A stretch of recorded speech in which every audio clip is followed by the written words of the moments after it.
ಎಲ್ಲರಿಗೂ ನಮಸ್ಕಾರ. ಕರ್ನಾಟಕದ ಜನತೆಗೆ ತಾವೇನು ದೃಶ್ಯ ನೋಡ್ತಾ ಇದ್ದೀರಾ, ನಮ್ಮ ರಾಯಚೂರು ಜಿಲ್ಲೆಯ ಮಾನ್ವಿ ತಾಲೂಕಿನ ಈ ವ್ಯಕ್ತಿ ಹೆಸರು ಬಂದ್ಬಿಟ್ಟು ಸ್ನೇಕ್ ರಮೇಶ್ ಅಂತೆ. ಸ್ನೇಕ್ ರಮೇಶ್ ಈ ವ್ಯಕ್ತಿಗೆ ಮೊನ್ನೆ ತಾನೇ ಒಂದು ಹಾವನ್ನು ಹಿಡಿಯೋಕೆ ಹೋದ ಸಂದರ್ಭದಲ್ಲಿ ಹಾವು ಕೈಗೆ ಕಚ್ಚಿ ಈಗಾಗಲೇ ಭಾಳಷ್ಟು ಚೇತರಿಸಿಕೊಳ್ಳತಕ್ಕಂಥ ದೃಶ್ಯದ ವಿಡಿಯೋ ಇದು. ಆ ಹಾವಿಗೆ ಹೆಸರಿರ್ತಕ್ಕಂಥ ಯಮಧರ್ಮ ಅಂತ ಕರಿತಕ್ಕಂಥ ಹಾವು ಅದು. ಆ ಹಾವಿಗೆ ಕೊಳಕಮಂಡಲ ಹಾವು ಅಂತ ಕರೆಯಲ್ಪಡ್ತಿರ್ತಕ್ಕಂಥ ಹಾವು. ಆ ಹಾವು ಕಡಿದ್ರೆ ಭಾಳಷ್ಟು ಉಳಿಯೋದು ಭಾಳ ಕಡಿಮೆ ಅಂತೆ. ಆದರೂ ಸಹ ದೇವರ ಕೃಪೆ, ಅನೇಕರ ಆಶೀರ್ವಾದ ಮೂಲಕ ಆ ಹುಡುಗ ಬದುಕುಳಿದಿದ್ದಾನೆ. ದಯವಿಟ್ಟು ಹಾವು ಹಿಡಿತಕ್ಕಂಥವ್ರು ಯಾರೇ ಇರಲಿ, ಜಾಗೃತರಾಗಿ ಹಾವುಗಳನ್ನು ಸುರಕ್ಷಿತವಾಗಿ ಇಡ್ತಕ್ಕಂಥ ಕೆಲಸಕ್ಕೆ ಕೈ ಹಾಕಿ, ಹಾಗೆ ಹಾವು ಹಿಡಿಯೋಕ್ಕೆ ಬರ್ತದೆ ನನಗೆ ಅಂತೇಳಿ ಹರಾತುರಿಯಾಗಿ ಹಾವು ಹಿಡಿಯೋಕ್ಕೆ ಹೋದಾಗ ನೋಡಿ ಯಾವ ರೀತಿಯಾಗಿದೆ. ಈ ವ್ಯಕ್ತಿಗೆ ಸಣ್ಣ ಸಣ್ಣ ಮಕ್ಕಳು ನೋಡಿ ಕೈಗೆ ಯಾವ ರೀತಿ ಇದು ಅಪಾಯ ಆಗಿದೆ.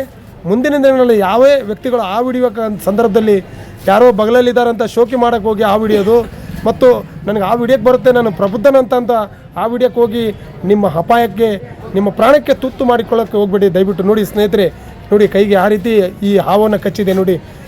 ಈ ಹುಡುಗಿಗೆ 4 ಮಕ್ಕಳು ಸಣ್ಣ ಸಣ್ಣವಿದ್ದಾವೆ. ಈ ವ್ಯಕ್ತಿ ಈಗ ನೋಡಿ ಭಾಳ ನೋವನ್ನು ಅನುಭವಿಸ್ತಾ ಇದ್ದಾನೆ. ಅದು ಕೊಳಕಮಂಡಲ ಹಾವಂತೆ, ಅದು ಕಡಿದ್ರೆ ಅಷ್ಟು ಸರಳವಾಗಿ ಬದುಕೋದಿಲ್ಲಂತೆ ಸ್ನೇಹಿತರೆ. ಯಾಕಂತೇಳಿ ಅದು ಯಮಧರ್ಮರಾವ್ ಇದ್ದಂಗಂಥದ್ದು. ಏನು ಸತ್ತೋದ್ಮೇಲೆ ಯಮಧರ್ಮ ಕರ್ಕೊಂಡು ಹೋಗ್ತಾನೆ ಅಂತ ಹೇಳ್ತಾರಲ್ಲ, ಆ ರೀತಿ ಇರ್ತಕ್ಕಂಥ ಹಾವು ಕಡಿದು ಇವತ್ತು ಭಾಳ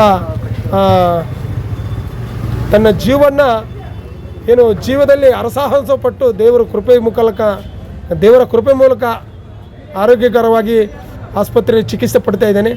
ದಯವಿಟ್ಟು ಯಾರೇ ಇರಲಿ, ಹಾವನ್ನು ಹಿಡಿಯುವಾಗ ಹಿಂದೆ ಮುಂದೆ ನೋಡಿ, ಎಲ್ಲಿದೆ ಅಂತ ನೋಡಿ ನೀವು ಹಾವನ್ನು ಹಿಡೀರಿ. ಒಂದು ವೇಳೆ ನೀವು ಏನು ಮಾಡುತ್ತೆ ಬಿಡಿ ಅಂತ ಆ ಕಡೆ ಶೋಕಿ ಮಾಡೋಕ್ಕೆ ಹೋದರೆ ನಿಮ್ಮ ಪ್ರಾಣಕ್ಕೆ ತುತ್ತು ಸಂಭವಿಸಬಹುದು, ಮತ್ತು ನಿಮ್ಮನ್ನ ನಂಬಿಕೊಂಡಿರತಕ್ಕಂಥ ನಿಮ್ಮ ಕುಟುಂಬಕ್ಕೆ ನೀವು ಏನು ಆಧಾರ ಸ್ತಂಭ ಆಗದೆ ನೀವು ಪ್ರಾಣ ಕಳ್ಕೊಳ್ಳಬಹುದು. ಅದಕ್ಕೋಸ್ಕರ ಜನಜಾಗೃತಿಗಾಗಿ ಈ ಸಾಮಾಜಿಕ ಜಾಲತಾಣವನ್ನು ಹಂಚಿಕೊಳ್ತಾ ಇದ್ದೇನೆ. ಯಾವುದೇ ವ್ಯಕ್ತಿಗಳು ಹಾವನ್ನು ಹಿಡಿಯುವಾಗ ತಮ್ಮ ಮೇಲೆ ತಾವು ಪ್ರಜ್ಞೆ ಇರಲಿ, ಹರಾತುರಿಯಾಗಿ ಹಾವು ಹಿಡಿಯದೆ ನಿಮ್ಮ ಪ್ರಾಣದ ಬಗ್ಗೆ ನೀವು ಗಮನ ವಹಿಸಂದು ನಾನು